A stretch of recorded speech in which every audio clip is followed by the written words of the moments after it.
शुरू।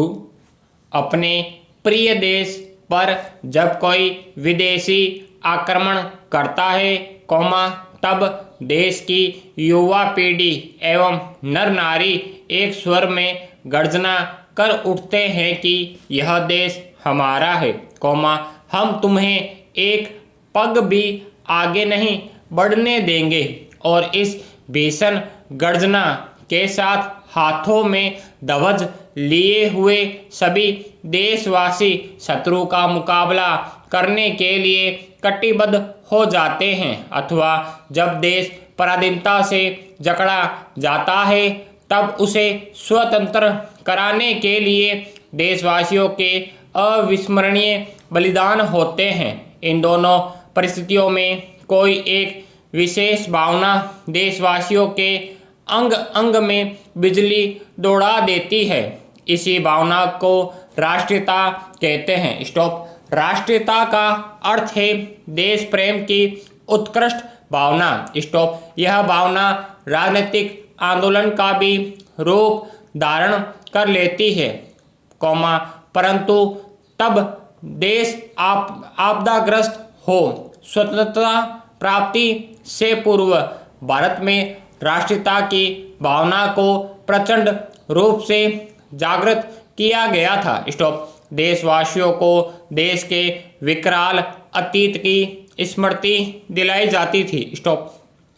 प्राचीन सभ्यता की श्रेष्ठतम परंपराओं और अपने पूर्वजों के शौर्य और युद्धों की याद दिलाकर देशवासियों के हृदय में राष्ट्रीयता की भावना को विकसित किया गया था।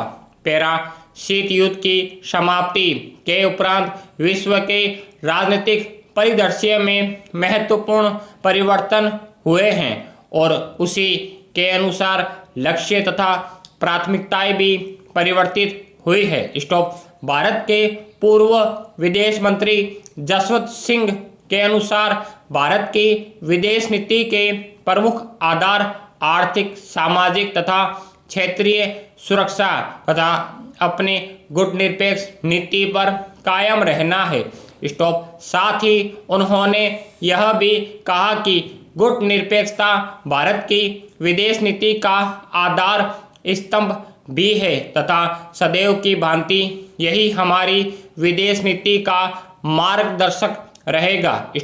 यदा कदा मार्ग में परिवर्तन अथवा कुछ विचलन हो सकता है, किंतु दिशा परिवर्तन किसी भी दशा में नहीं होगा। जहाँ सुख और शांति नहीं होती वह स्थान मनुष्य के लिए नरक बन जाता है। दिन रात झगड़े होते हैं, कलह होती है, एक की बात दूसरे को सहन नहीं होती, एक का खाया दूसरा देख नहीं सकता, एक की अच्छी कही हुई बात भी दूसरे को कांटे की भांति चुभती है।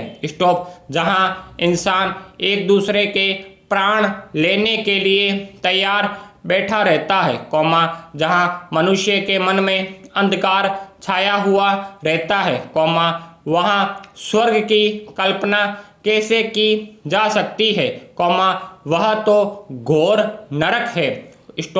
मनुष्य एवं मानव अपने कर्मों से ही स्वर्ग की सृष्टि कर लेता है और अपने कर्मों से ही नरक की, जहाँ सुख है, वहाँ स्वर्ग है, जहाँ सुख शांति नहीं है वह नरक से भी बदतर स्थान है। आलस्य का त्याग करने से मनुष्य को अपने लक्ष्य में निश्चित सफलता प्राप्त होती है, चाहे वह लक्ष्य कितना ही मुश्किल क्यों ना हो, लक्ष्य चाहे कैसा भी हो, व्यापार संबंधी, शिक्षा संबंधी या फिर लक्ष्मी संबंधी। मानव स्वयं अपने भाग्य का विधाता होता है। वह अपने कर्म से, अपने अथक परिश्रम से, अपने भाग्य की वक्र रेखाओं को भी बदल सकता है। इतिहास साक्षी है कि जितने भी महापुरुष हुए हैं, वे सब अपने अथक परिश्रम से, जीवन भर की साधना और तपस्या से ही महान बने हैं। जो आलसी और नकारा प्रवृत्ति के व्यक्ति होते हैं, वे ही सदैव देव देव पुकारा करते हैं। स्टॉप। उनमें धैर्य और साहस का अभाव होता है। स्टॉप। जिससे न वे स्वयं उन्नति कर पाते हैं और न समाज के प्रति अपने कर्तव्य का निर्वाह कर पाते हैं। स्टॉप। हमें चींटियों से शिक्षा लेनी चाहिए कि वे कितनी कर्तव्यशील है, आलस्य और विश्राम उन्हें छू भी नहीं सकता। स्टॉप। जब देखो तब आगे बढ़ती चलती है और हमेशा प्रयत्न करती ही मिलेगी। स्टॉप। क्या कभी किसी ने चींटी को विश्राम करते किसी ने देखा है, देखा हो तो बता दीजिए। पैरा।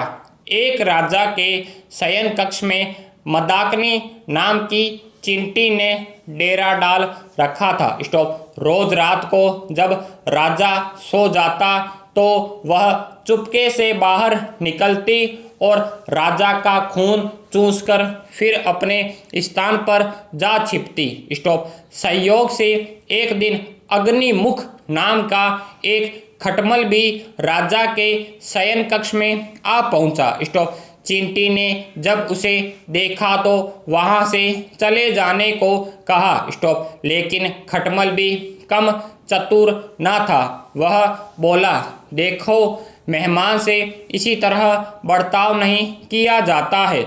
स्टॉप। मैं आज रात तुम्हारा मेहमान हूँ। स्टॉप। चींटी खटमल की चिकनी चुपड़ी बातों में आ गई और उसे शरण देते हुए बोली, ठीक है, तुम यहाँ आज रात भर रुक सकते हो। स्टॉप। लेकिन राजा को काटोगे तो नहीं, उनका खून चूसने के लिए। खटमल बोला, लेकिन मैं तुम्हारा मेहमान हूँ, मुझे कुछ तो खाने पीने के लिए दोगी। चींटी बोली, ठीक है, तुम चुपचाप राजा का खून चूस लेना, उसे पीड़ा का आभास नहीं होना चाहिए। खटमल यह कहकर शयन कक्ष में राजा के आने की प्रतीक्षा करने लगा। स्टॉप। राजा रात को सोने के लिए अपने शयन कक्ष में आ गया। खटमल सब कुछ भूलकर राजा पर झपटा और राजा को काटा। ऐसा स्वादिष्ट खून उसने पहली बार चखा था, इसलिए वह राजा को जोर जोर से काटकर उसका खून चूसने लगा। स्टॉप। इससे राजा के शरीर में तेज खुजली होने लगी और राजा की नींद खुल गई। स्टॉप। राजा ने क्रोध में आकर अपने सेवकों से खटमल को ढूंढकर मारने को कहा। स्टॉप। यह सुनकर चतुर खटमल तो पलंग के पाए के नीचे छिप गया, लेकिन चादर के कोने पर बैठी चींटी राजा के सेवकों की नज़र में आ गई। स्टॉप। सेवकों ने चींटी को पकड़ा और मार डाला। पैरा। माता पिता के मना करने पर भी आज का बालक उसी के साथ उठता बैठता है, जिसके साथ उसकी बनती है। स्टॉप। परिणाम यह होता है कि उसमें कुसंगति और दूषित संस्कार घर कर जाते हैं। स्टॉप। कॉलेज की चार दीवारी में विद्यार्थियों के लिए अनुशासन जैसी कोई वस्तु है ही नहीं। स्टॉप। कक्षा में पढ़ाई हो रही है और बाहर गेट पर पनवाड़ी की दुकान पर खड़े खड़े सिगरेट के धुएं के छल्ले बनाकर और मुंह में होठों के बीच जर्दा फंसाकर और शर्ट की कॉलर और आस्तीन को ऊपर चढ़ाकर किसी टपोरीबाज की तरह जब मन में आया कक्षा में आ बैठे और जब मन में आया उठकर चल दिए। स्टॉप। अगर तसल्ली इतने पर भी नहीं मचली तो बाइक उठाई और तेज रफ्तार के साथ फर्राटे मारते हुए और तेज तीक्ष्ण ध्वनि के साथ हॉर्न बजाते हुए रफू चक्कर हो गए स्टॉप।